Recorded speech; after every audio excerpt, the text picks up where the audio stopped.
हर महादेव दोस्तों, आज हम बात करेंगे कि सोमवार का व्रत और सोमवार का उपवास किस तरह से रखना चाहिए। इस वीडियो में हम 3 प्रश्नों के जवाब देने की कोशिश करेंगे। पहला, उपवास का सही अर्थ क्या है। दूसरा, उपवास कितने तरह के होते हैं। और तीसरा, उपवास रखने का सही नियम क्या है। देखिए दोस्तों, उपवास का अर्थ है परमात्मा के पास में वास करना, परमात्मा से समीपता बढ़ानी। यानी कि जब आप व्रत करते हैं या आप उपवास करते हैं तो इसका ये मतलब नहीं है कि आप भूखे रह रहे हो, आपने कुछ खाया पिया नहीं, आपने अन्न नहीं खाया। तो ये व्रत का सही मीनिंग, सही डेफिनेशन नहीं है।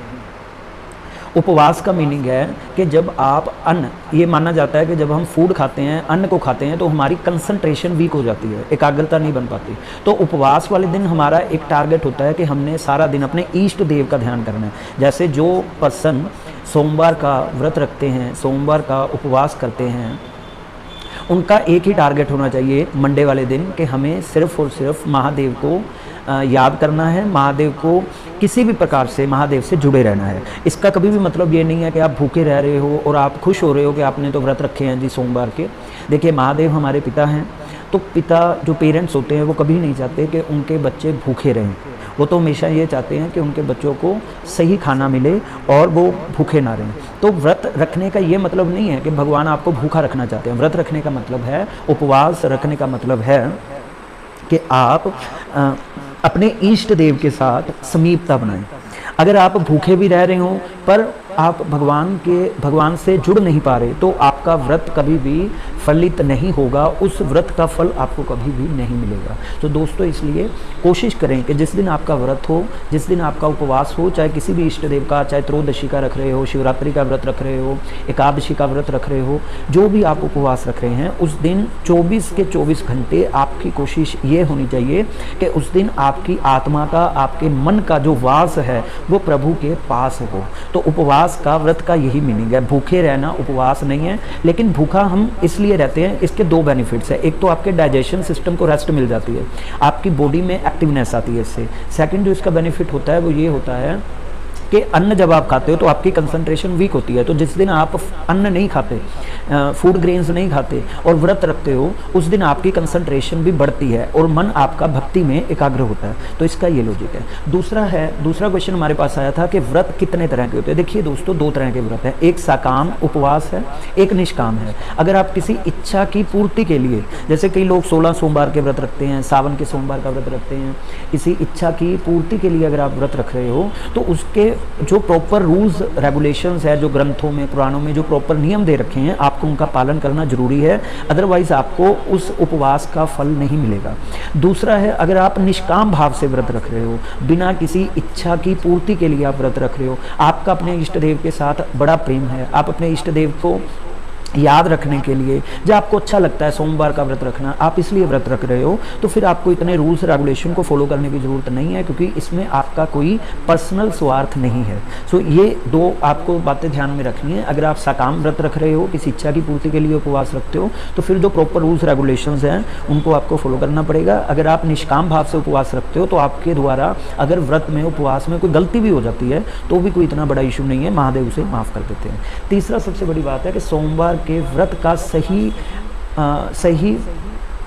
सही तरीका क्या है। तो देखिए दोस्तों, ये किसी ग्रंथ में नहीं लिखा, पुराणों में नहीं लिखा है व्रत का सही तरीका क्या है। उपवास का तो एक ही मीनिंग है कि आप 24 घंटे महादेव से जुड़े रहें। अगर आप हर रोज़, हर दिन ही, जिस दिन आप 24 घंटे महादेव से जुड़े हुए हो किसी न किसी तरह से, उस दिन आपका उपवास ही है, भले उस दिन सोमवार हो या ना हो।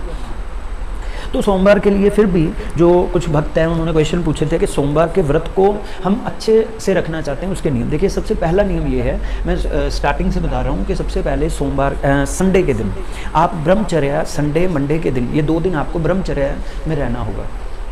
ये आपको जरूर ध्यान में रखना, क्योंकि सोमवार से एक दिन पहले आपका ब्रह्मचर्या अनिवार्य है। तो संडे के दिन आपने ऐसी कोई हरकत नहीं करनी जिससे आपका ब्रह्मचर्या का नाश हो। सो एतवार के दिन, संडे के दिन आप प्रॉपर ब्रह्मचर्या का पालन करें और एतवार को रात को कम खाना खाएं।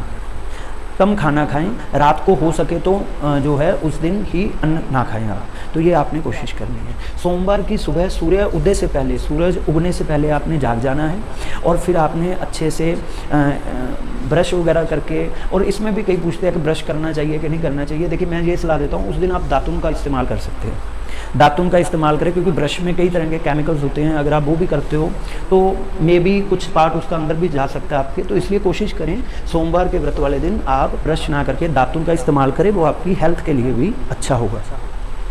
फिर आप अच्छे से स्नान कीजिए, नहाने वाले पानी में गंगा जल हो थोड़ा सा वो डाल लीजिए और प्रॉपर स्नान करके आप स्वच्छ कपड़े पहनें। कपड़ों में भी कोशिश कीजिए वाइट कलर के जो कपड़े हैं आप उस दिन पहने, क्योंकि महादेव को सबसे प्रिय जो रंग है वो वाइट कलर है, जो कि एक शांति का प्रतीक है। तो आप मंडे के दिन अच्छे से दातुन वगैरह करके नहाकर सफ़ेद कलर के कपड़े पहने और फिर महादेव के शिवलिंग का दर्शन करें, पूजा अर्चना करें, भगवान सूर्य नारायण को नमस्कार करें। लेकिन उठना सूर्य उदय से पहले है, सूरज उगने से पहले पहले आपने ये काम कर लेना। दूसरी बात, व्रत वाले दिन कभी भी चाय या कॉफ़ी नहीं पीनी चाहिए। कई लोग क्या करते हैं, व्रत वाले दिन अन्न तो खाते नहीं है, चाय पे चाय, कॉफ़ी पे कॉफ़ी पीते रहते हैं। तो इस बात को भी आप ध्यान में रखें कि व्रत जिस दिन आपका हो उस दिन आपने चाय और कॉफ़ी को बिल्कुल नहीं पीना है, क्योंकि इसमें भी एक तरह का नशा होता है। सिर्फ फूड छोड़ देना, कई बंदे कहते हैं कि हमारा चाय के बिना सरता नहीं है, तो उनके लिए एक विकल्प है, जब आप सोमवार की सुबह पहले पूजा करेंगे फिर आपने चाय कॉफ़ी पीनी है। चाय कॉफ़ी नहीं पीनी। चाय कॉफ़ी की जगह आप लोगों ने क्या करना है, गर्म दूध जो गाय का प्रेफर करें, गाय का दूध आपको मिल जाए, गाय के दूध को गर्म करें, उसमें चीनी ना डालकर जो मिश्री होती है, मिश्री और इलायची डालकर उसको गर्म करके चाय के सब्स्टिट्यूट की फॉर्म में आप उसे पिए। तो चाय और कॉफ़ी बिल्कुल नहीं पीनी व्रत वाले दिन। उसके बाद आप अपने काम वगैरह पे जो बंदे जाते हैं आप अपने काम पे जाइए, लेकिन कोशिश कीजिए सोमवार का दिन जो आपका व्रत है, उपवास है, उसका सही अर्थ क्या है, भगवान महादेव के समीप रहना, ये उपवास है। तो इसलिए काम करते करते उस दिन नमः शिवाय का जाप कीजिए, हर हर महादेव का जाप कीजिए, महादेव की कथाएं सुने, महादेव के बारे में सुने, यूट्यूब से महादेव के रिगार्डिंग कुछ आपको शिव पुराण की कथाएं मिलती हैं उसके बारे में सुने, शिव महापुराण का पाठ करें, शिव स्तुति करें, किसी न किसी तरह से महादेव से जुड़े रहें। उसके बाद एक चीज़ का और ध्यान रखना है, चाय कॉफ़ी बिल्कुल नहीं पीनी। आप पानी पीजिए, स्वच्छ पानी, जल ले सकते हैं, फ्रूट ले सकते हैं, फ्रूट भी एक बार ही लेना। ये नहीं है कि कोई बंदे थोड़े थोड़े टाइम बाद कुछ ना कुछ खाते रहते हैं, ये नहीं करना आपने। नमक का इस्तेमाल ना कीजिए, नमक आपने बिल्कुल यूज़ नहीं करना उस दिन। फ्रूट का आप एक बार ले सकते हैं, दोपहर के टाइम बेस्ट करता है, दोपहर के टाइम आप फ्रूट ले लीजिए 12-1-2 बजे जो काम पे जाते हैं, तो आप फ्रूट का भगवान को भोग लगाकर एक बार बैठकर अच्छे से फ्रूट को खा लीजिए। जलाहारी हो सकते हैं, फलाहारी हो सकता है, दूधाहारी। और ज़्यादा आपको अगर चाय की दिक्कत है तो शाम के टाइम भी वही चाय और कॉफ़ी की जगह गर्म दूध आप पी सकते हैं इलायची डालकर। शाम के टाइम जब सूर्य अस्त होने वाला हो तो फिर शिव की पूजा करें, आरती करें और घर में खीर का प्रसाद बनाएं, क्योंकि महादेव को खीर बड़ी ही प्रिय है। खीर का प्रसाद बनाने के बाद आप उस खीर के 3 पार्ट करें। एक पार्ट आप गाय को खिला दें, क्योंकि गाय में 33 कोट दे देते हैं, तो जो आप खीर गाय को खिलाएंगे वो डायरेक्टली महादेव तक पहुंच जाएगी।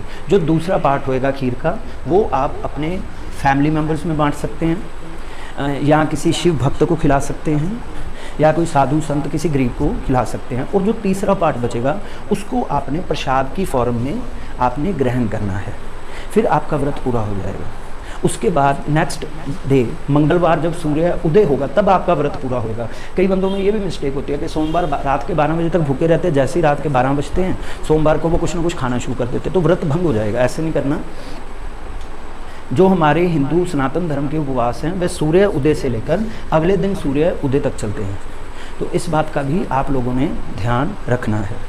तो इस तरह से एक चीज़ और ध्यान रखनी है, व्रत वाले दिन आपने एक्टिव रहना है, आलस नहीं करना, प्रमाद नहीं करना। कई बंदे सो जाते हैं, जैसे कई बंदे दोपहर के टाइम व्रत रखते हैं, भूख बर्दाश्त नहीं होती तो वो कहते हैं चलो 2-3 घंटे हम सो जाते हैं तो टाइम बीत जाएगा, भूख भी इतना पता नहीं लगेगा। ये गलत अप्रोच है।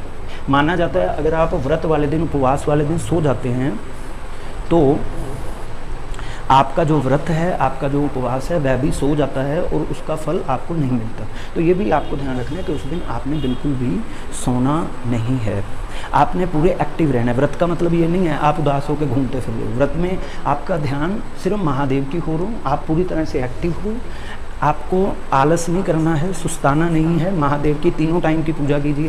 पूजा नहीं कर पा रहे, मंदिर नहीं जा पा रहे, कोई बात नहीं, मन ही मन महादेव का नाम जपते रहिए। इस तरह से आपका जो व्रत है, उपवास करना है, वो अच्छा होगा। तो इस तरह से दोस्तों, अगर आपको हमारे द्वारा बताई गई जानकारी अच्छी लगी तो हमारे चैनल को शेयर करें, सब्सक्राइब करें, और ऐसी और भी महादेव से जुड़ी हुई जानकारियाँ हम आपको हमारे चैनल्स पर देते रहेंगे। हर हर महादेव।